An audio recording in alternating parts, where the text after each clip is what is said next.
Recording in progress.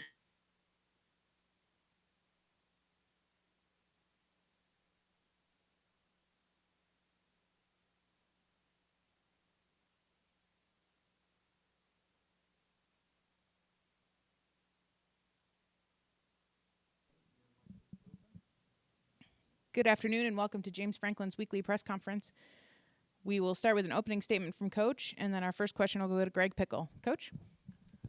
Like always, I want to thank everybody for getting on here and covering Penn State football. We appreciate it.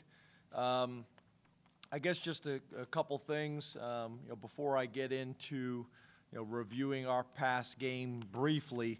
I would like to just send a message out to Brandon Short and his family and pass along our love and support and thoughts and prayers for him and his family.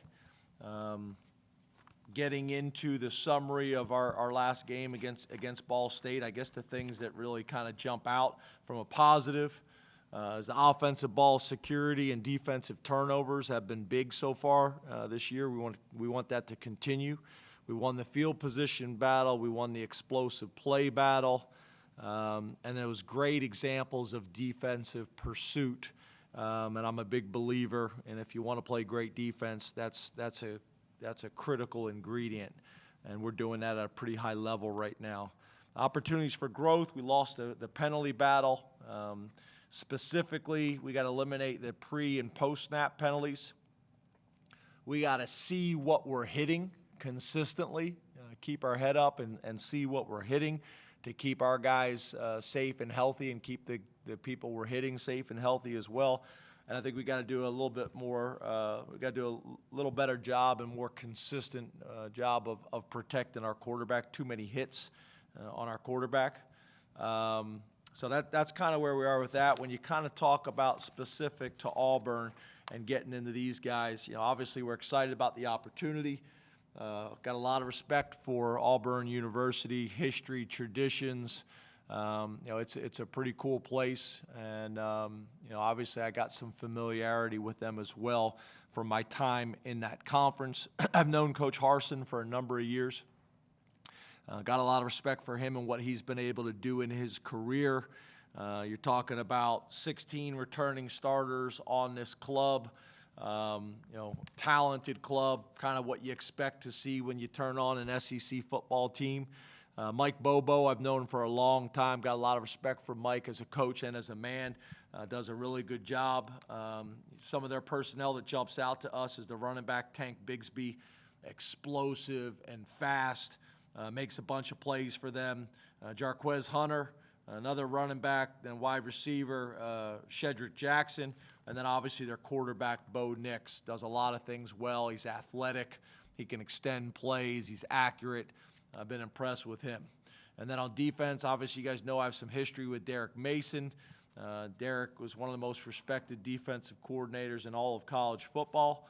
You talk about guys that we've been impressed with on tape is Owen Popo, young man who we recruited out of high school. He really jumps off the tape and flashes to you. The other linebackers are Kobe McLean, and then defensive end Derek Hall, number 29, and corner number 23, Roger McCreary. Those are the guys that jump out, and not only that, back it up from a statistical standpoint. And then on special teams, Burt Watts, Demetrius Robertson, the punt returner and the kick returner, Donovan Kaufman. They've rotated a number of guys there, but seems like they're the two main guys, that they'll be leaning heavily on come Saturday night. So, again, appreciate the opportunity and look forward to take questions. Greg Pickle, Blue White Illustrated. Tyler Donahue, you're on deck. Good afternoon, James. How you doing? Good, Greg. How are you, man?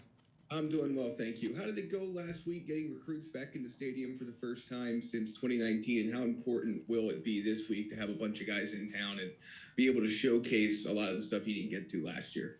Yeah, I thought it was great, and I thought it was important and needed. I think you guys know I've said this before.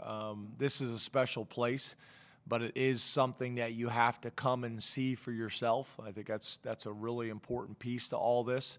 Not only for the seniors that are making decisions now, but The seniors that are making the decisions now, they weren't able to go anywhere as juniors. So it's important for these seniors that are finalizing their decisions. It's important for the juniors that are really starting to get hot and heavy in this process and either making decisions or starting to kind of narrow it down in their mind, where they're looking at. So really important. And then obviously, as you know, for a long time, this whiteout game, year in and year out, goes a long ways towards shaping our futures. You think about how many great players that have come to Penn State that talk about the whiteout game having a big, significant impact in their recruiting process and in their decision.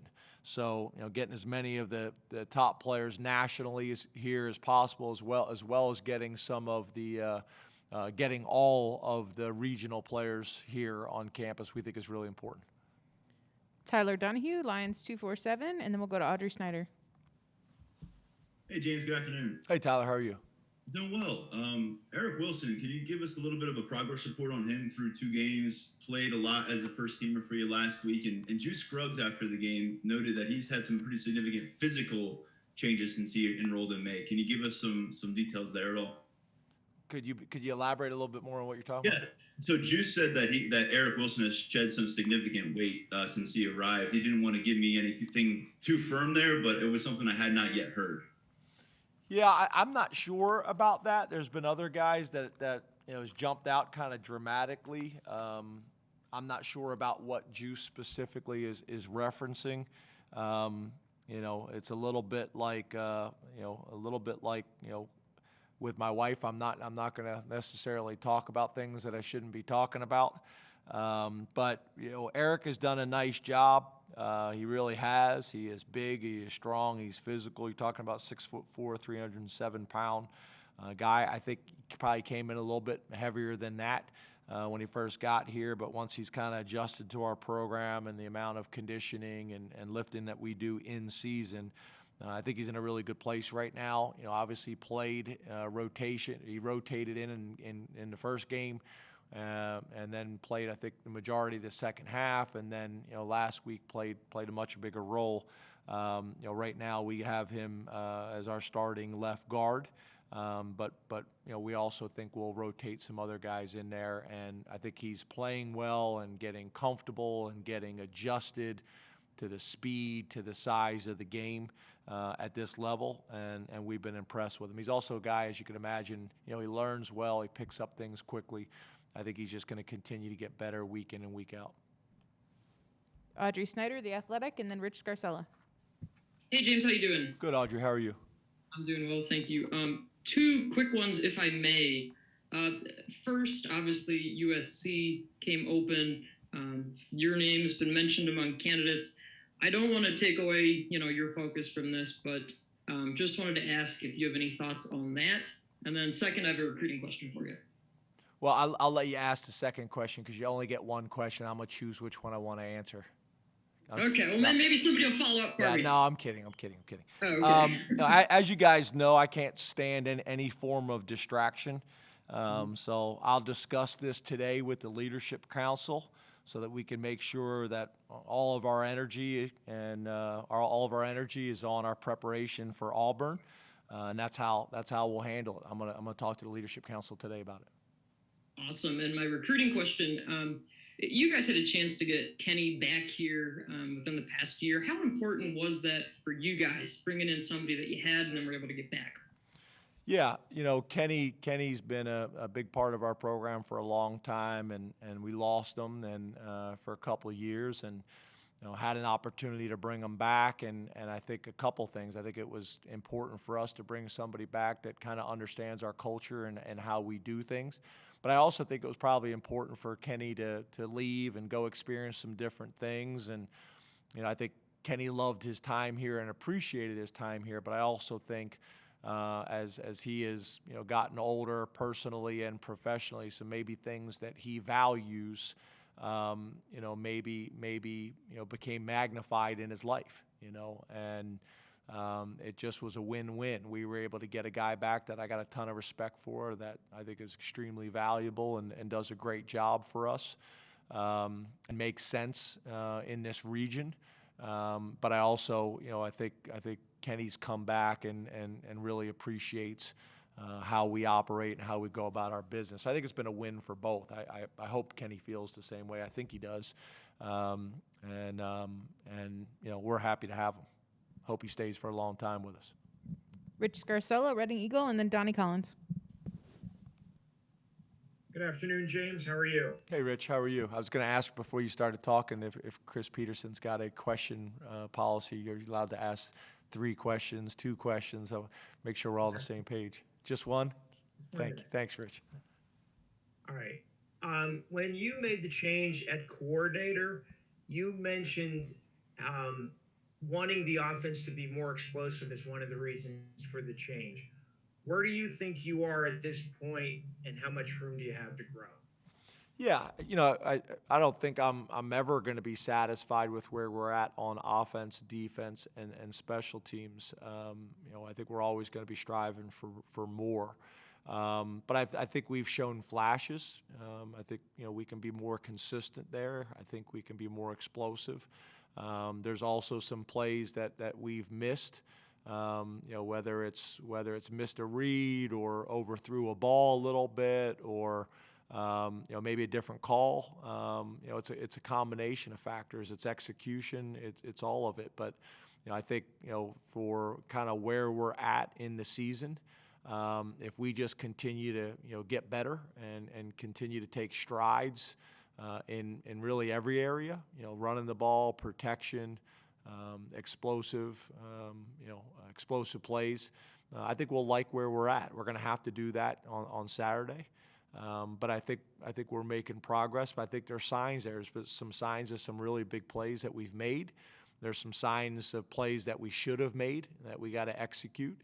And then I think there's ways that that we're working on every week during the game planning session that Mike does a great job of, and so does the rest of our staff of finding ways to do it. I think there's also the factor in it, Rich, too, is depending on who you're playing and what their style is. Last week, it was pretty obvious that they felt like they were going to try to keep everything in front of them. And not give up the big play to keep the game close, and with as much success that they've had, on their win streak, was keep the game close, and they've won a bunch of ball games, and hopefully they can find a way to win the game at the end. It didn't necessarily play out that way, but I think that was clearly their plan going into the game: is play soft, keep everything in front of them. Donnie Collins, Times Tribune, then New Bias Wilborn. Good afternoon, James. Good. How are you? Real good. What's the biggest reason you've been able to kind of protect the ball on offense first 2 games, and I guess even dating back to late last season, while still being able to take some shots at the big plays and some risks on offense? Yeah, I guess what I would say, Donnie, first of all, is I think that's been who we've been for the majority of my time here and the majority of my time as a head coach. We've done a pretty good job of protecting the football. You have to do that, if you want to be successful. Obviously, we've done it at a very high level so far this season. It's a combination of us emphasizing it like we always do. It's explaining it in meetings in a way that the players can relate to and understand the importance and the impact of it.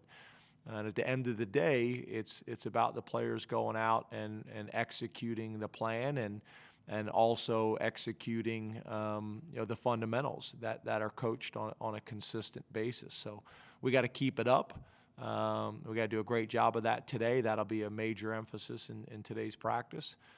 But I think it's been a big part of our early success, and we need to keep it going. New Bias Wilborn, Pittsburgh Post-Gazette, then John Sauber. Well, I guess we got the rumor stuff out of the way, so I could go from there. Hi, New Bias. How difficult can it be? By the way, James, thanks for this as always.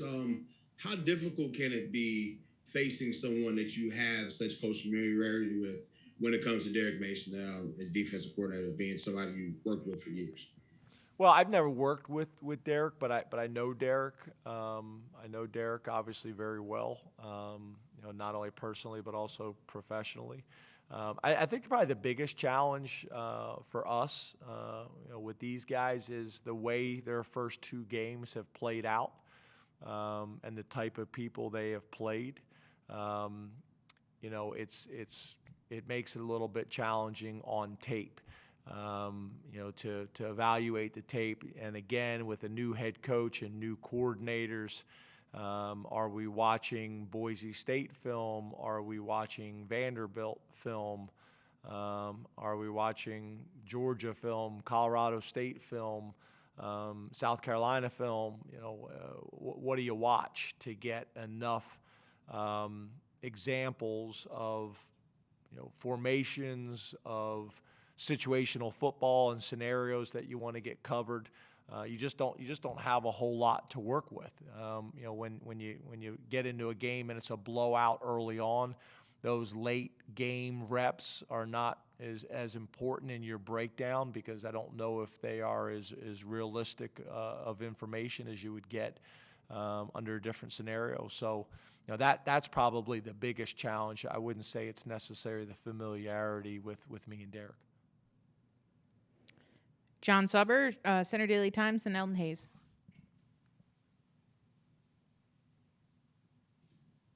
Hey, James. Hey, John. You guys faced 2 different kind of defenses sort of for the first 2 weeks, with Wisconsin seemingly playing a lot of man and blitzing a lot, and Ball State backing off a little bit more. How does that help prepare a new offense, and how do you sort of use that going into this matchup against Auburn? Yeah, I think that's a good question. 2 very different styles. Obviously one on the road in a hostile environment and one at home. We were able to score some more points, started really fast last week against Ball State. Game 1 started a little bit slower on the road.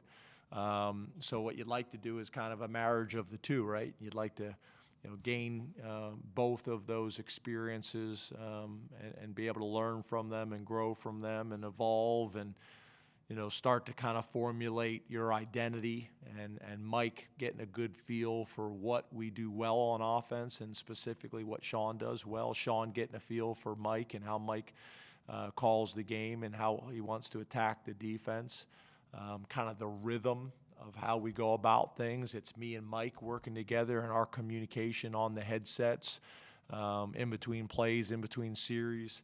It's the communication with the offensive staff. It's all of it. And every game and every practice you go through that, you get more of a comfort level. I get more of a comfort level with Mike. Mike gets more of a comfort level with me. Sean's involved in that as well. It's all of it. It's all those things that factor in and how we operate, so you can get to a point where Mike is comfortable and knows exactly what a Tuesday's like around here and exactly what a Wednesday's like around here. I think those things are really valuable. And then obviously Mike is pushed back and challenged on some things as well, and Anthony Poindexter's pushed back and challenged on some things to think about that maybe they've done at other places. That should we consider adding it to our formula, or do we stick with our formula the way we've been doing it? So you do that every year. You're tweaking, and when you get people inside the program and they're able to see how you operate and then say, hey, this is something that we did at my previous institution that I thought was good and it may fit here, and how. All those things I think have been really important. And I think every day, every practice, every game, we get a better feel for each other, as a staff. Elton Hayes, CNHI Pennsylvania, then Ben Jones. Hey, James, hope you're well this afternoon. You as well, Elton. I wanted to ask you about Keandre Lambert-Smith, early into his second year of the program, how he's kind of progressed and the development and the growth you've seen from him. Yeah, I'm really pleased with Keandre. I think you guys have seen some flashes already early in the season. I think that will continue to grow. Again, the way we were able to distribute the ball to 10 different receivers in the first half, that makes things really difficult as a defensive coordinator. But I think Keandre is going to have, you're going to see his role continue to grow as the year goes on. I think he's going to have a great career here. I think he's got a very bright future. Keandre, like a lot of aggressive, competitive young men, he wants to be If your scale is A through Z, he wants to be at Z right now. He wants to be at Z yesterday.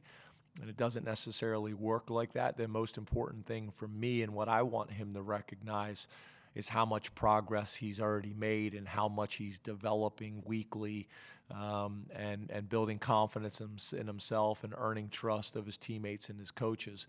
I'm super proud of him. I think he's going to play extremely well Saturday night, and I think you'll see that confidence just continue to grow, and the experience that he's gaining. I think you're gonna be very pleased with the development of him as the year goes on. Ben Jones, statecollege.com, then Mark Wogenrich. Hey, James, how's it going? Hey, Ben, good. How are you? No complaints. You said a couple weeks ago that Ben, I don't like that color on you very much. The blue tends to bring out your eyes so much more. Yeah, well, you'll get over it. I appreciate the wardrobe advice, though. You're welcome.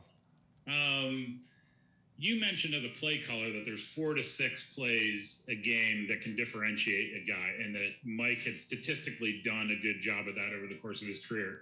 How do you quantify what those plays are, and what did you see out of him that led you to believe that, and how do you think he's done so far in that department this year? Well, I think first of all, it's the overall analytics, and I think it should never be based on 1 year, right? And that's as a program, that's as an offensive coordinator, defense coordinator, special teams coordinator. It should never be about one game. It should never be about 1 year. It should be about what has he done over his career as a play caller, and his credentials. As a play caller in many different conferences and many different circumstances is really strong. His resume is as good as there is. I feel the same way about Brent Pry. I think those two guys working together and going against each other every single day at practice, I think has been really important. And I think part of it too, Ben, is it's not always the exciting play that goes for 70 yards and scores a touchdown. It's the first down that somebody may not notice. It's running the ball on third down because we got into a field zone that I told Mike that you got 2 downs here to get the first down, and he runs the ball on third down, which would have put us in a manageable fourth down situation, or like happened Saturday, Sean ends up running for a first down on it. It's those type of calls that go a long way. It's the discussion that we have on the headset against Wisconsin about on third down, with them having 1 timeout left. Do you throw the ball here and pick up the first down, or do you run the ball and force them to burn the last timeout? And based on how the day had gone, how our defense was going, and how they were playing and where they were at from a timeout perspective, Mike doing what's best for the program right there and making that call. Obviously, those are the calls that maybe go unnoticed or unseen, that are those 4 to 6 calls a game. So I've been impressed so far. He's a creative guy. He's a fun guy. I think he's been really impressed with the staff that we've had here. It's kind of an unusual circumstance. You hire a coordinator and he comes in by himself. He doesn't bring anybody with him. And I think that's meshed and gelled really well, with Taylor and Jaywan and Ty and Trout. They're working extremely well together. So I've been pleased, and we just got to keep chipping away at it. And I do think, like I mentioned earlier with an answer, is, him getting more comfortable with how we operate here, him getting more comfortable with our personnel and our strengths and our weaknesses, and then how do we want to attack our opponents? He's learning every day. I'm learning every day. Sean Clifford's learning every day, and the more days and the more hours we spend together like that and practices the games, I think the better we'll all be. Mark Wogenrich, SI.com, then Corey Geiger. Hi, James. Hey, Mark. How are you, man? Good, thanks. Appreciate it. You just mentioned recruiting on Saturday a little bit. How many recruits, players, families, that sort of thing do you expect to entertain on Saturday? The whiteouts are usually somewhere around 300, and that's, you got to remember, that's the recruit plus their guests. Some of their guests are teammates that are also recruits. Some of them are just, moms, dads, brothers, sisters, or high school teammates, or whatever it may be. But we're usually full. We're fortunate here having a 107,000 seat stadium. Our student section is bigger than most. Our allotment of recruiting tickets is bigger than most, so that helps for games like this, because you hate to turn people away. But this is a game where we typically have to turn recruits away. This is a game where we typically have to turn high school coaches away, just because the demand way far outweighs the supply. Corey Geiger, DK Pittsburgh Sports, then Mike Gross. Hi, James. Hey, Corey. This series with Auburn was announced in 2016. Is there anything you can share about how a non-conference series comes about? Do you tell Sandy, I'd like to play these guys? Does she tell you, I'd like to play these guys? Or is it a collaboration? How does that work? Yeah, it's a collaboration. I think the Big Ten plays a factor in these decisions as well. I think the athletic director plays obviously a factor in it, and the head coach, and you're trying to make the best decisions for your program, for your organization. You're looking at what are your crossover games that year. If you have the Big Ten schedule at that point, what are your crossover games? Who are you playing from the West that year from a strength of schedule standpoint? What are your other out-of-conference games like? All those things kind of need to be factored in, not just the number of home and away games. You have to look at it all. So it's a conversation, and it's an overall philosophy between the head football coach, the athletic director, and then also obviously I think the Big Ten plays a role in it. I'm a big fan of the neutral site games.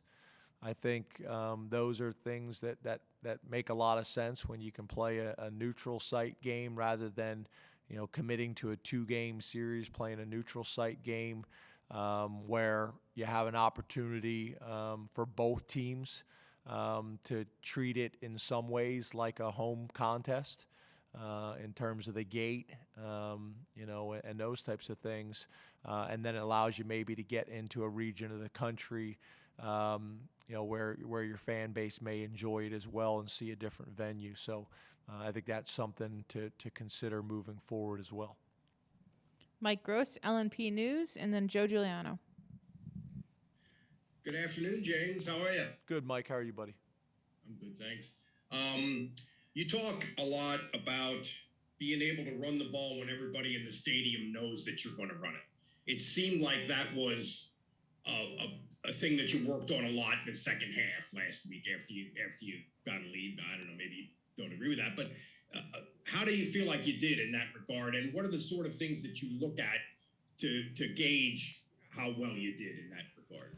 Yeah, I think we're coming along in that area. I think it really helps as a play caller when you can call one of your favorite run plays based on that game plan that week and feel confident that you're going to pick up at least 3 yards.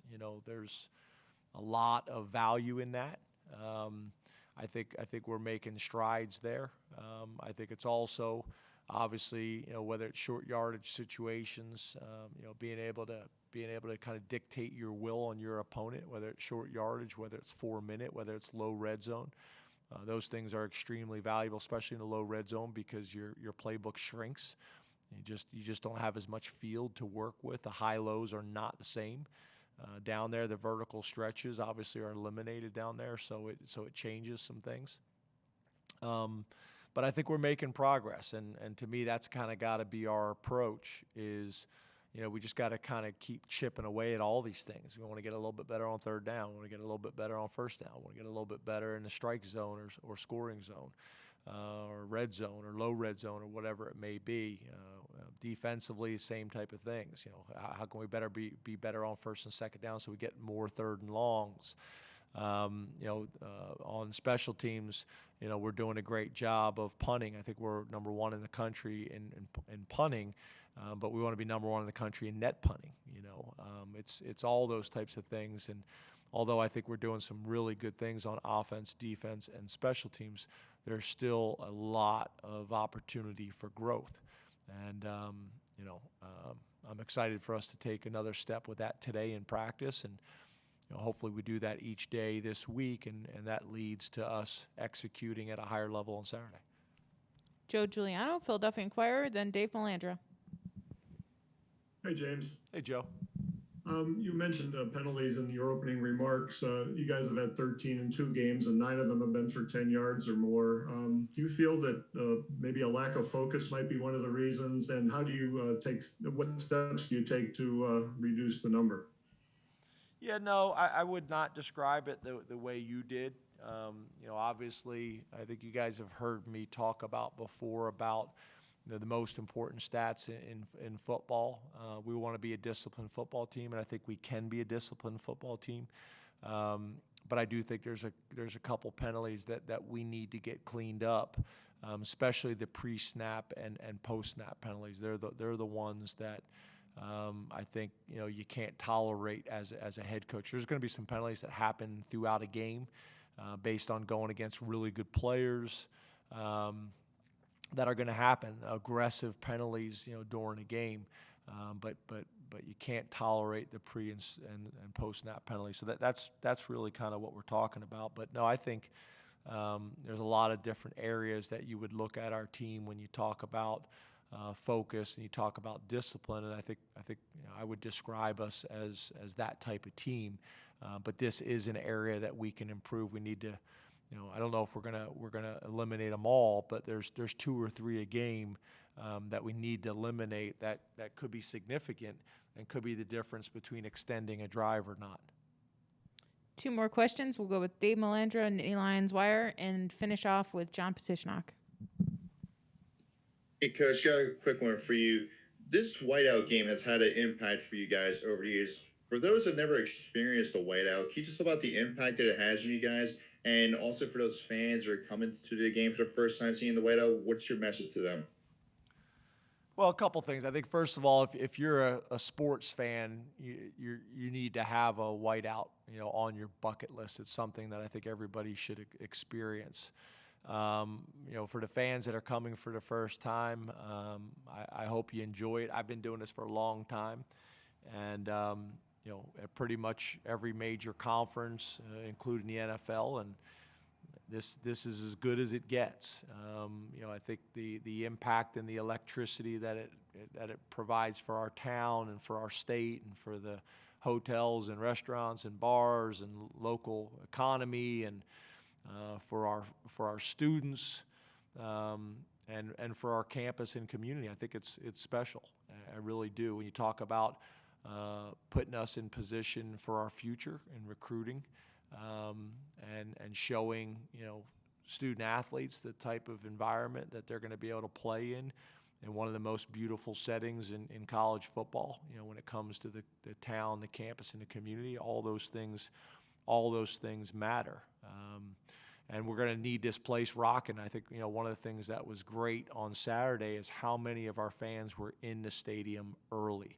How many of the student section was almost full early. I remember 2 years ago at the Whiteout, the stadium was almost full, maybe 90,000 an hour before kickoff. And to me, though that's what we need. We need each week when the visiting team comes into the stadium, that the stadium is already packed and rocking in warm-up, just with the anticipation of the game. So we need that on Saturday. We need every seat filled. Don't allow, if you're not using your tickets because you're not comfortable coming to the game for whatever reason that may be, make sure that somebody else is. I am willing to buy throat lozenges on Sunday for the entire fan base, if that means that we have the most challenging environment in all of sports. Chris, what's one of the most common throat lounger, companies? Halls. Yeah. So I'm willing to buy Halls for everybody that loses their voice on Saturday. Halls, we'd appreciate your support with this as well. But I think that's what we're looking for come Saturday night. We want this place rocking. I got a ton of respect for Auburn. I got a ton of respect for the SEC. I want these fans and the staff and these coaches to go back to the SEC and say, I know we love our football in the SEC, but what they do up there at Penn State is special, and I don't know if I've ever seen anything like it. I want them to have that type of experience and that type of impression of our fan base and of our university and our crowd. And I also want to make sure, which I know we always do, that we treat our guests with unbelievable respect and be great hosts. The last question to John Petishnock, the Penn State football letter. Hey, good afternoon, James. How are you doing today? Good, John. You? I'm doing well. After Saturday's win, Arnold Ebiketie, he celebrated with some fans, and he had a critical blocked field goal and a sack in the opener. What about Arnold's approach and maybe his personality has allowed him to fit in so well so early? Yeah, he's an awesome young man. He's very appreciative of the experience that he's having at Penn State. He's always got a huge smile on his face. He's a mature young man. He's great with his teammates, but he also has got a really good way with the staff. He understands kind of how to live in both those worlds and do it in a way that's very relatable and respected.